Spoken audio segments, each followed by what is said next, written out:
छत्तीसगढ़ में तो 1 महीने से कबीर जयंती मनाते हैं लोग, 1 महीने से। कबीर ज्येष्ठ पूर्णिमा को अंतिम होता है, इस गांव में, उस गांव में, दूसरा गांव, चौथा गांव, ऐसे हर गांव में कबीर जयंती मनाई जाती है। छत्तीसगढ़ एक विशाल कई पंथों का एक गढ़ है। तो आज हम सब यहाँ सदगुरु कबीर साहब का प्रकाश दिवस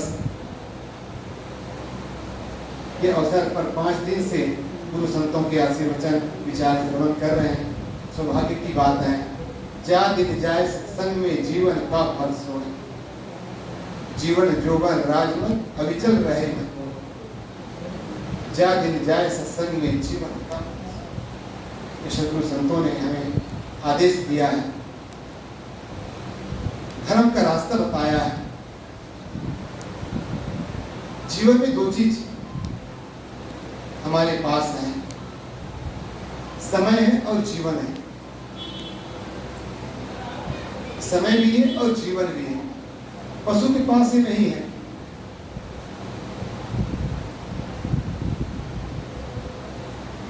तो भी समय है, मैं मानता हूं पशु के पास बहुत समय है। जितना समय मनुष्य के पास है उतना समय पशु के पास है, लेकिन वो समय उसके लिए उपयोग का नहीं है। उस समय वो उपयोग नहीं कर पाता है। और आदमी जीवन का और समय का सही उपयोग कर सकता है।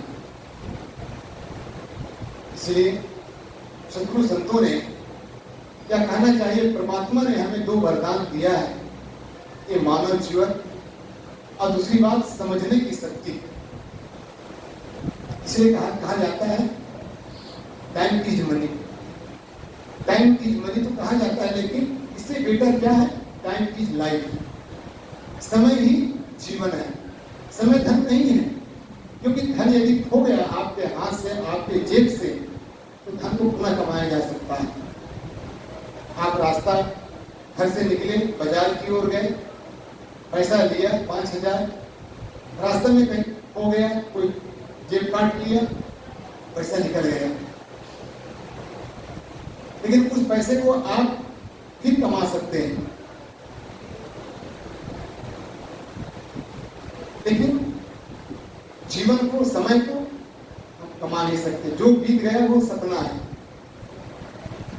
बीत गया वो सपना है, और आने वाला भी सपना है। लेकिन जो हमारे पास वर्तमान समय है, हम उसमें अच्छे से अच्छा उसको उपयोग कर सकते हैं। इसलिए सदगुरु संतों ने धर्म की रास्ता, ज्ञान का रास्ता, भक्ति का रास्ता बताया है। और हम सत्संग कर रहे हैं, संतों की बातें सुन रहे हैं, उसका चरितार्थ कैसे होगा, ध्यान से होगा। इसलिए मेरा मन में आया जब सुना कि यहाँ 5 दिन का सत्संग हो रहा है। यहाँ 3 घंटे का सत्संग होता है, सुबह भी 3 घंटे का, शाम का भी 3 घंटे का। तो यदि आप 3 घंटे के सत्संग में यदि आप आधा घंटा भी उसमें ध्यान का एक योग जोड़ते हैं, तो देखना आप कितना उसमें ज्ञान आपके जीवन में उतर जाएगा।